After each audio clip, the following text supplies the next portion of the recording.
Başı dumanlı dağlar, göksü çimenli dağlar. Ben derdimi söylesem gök durar bulut ağlar. Götürmeyin, götürmeyin, ne olur beni götürmeyin. Tabutta yoktu kardeşim, yavrularım gurbet elden, olur beni götürmeyin, tabutumu götürmeyin. Boy beni yüce koyun, boy yüce ben yüce koyun.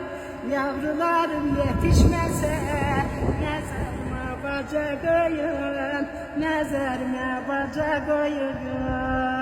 Koyun yavrularım gelsin, koyun kardeşlerim gelsin.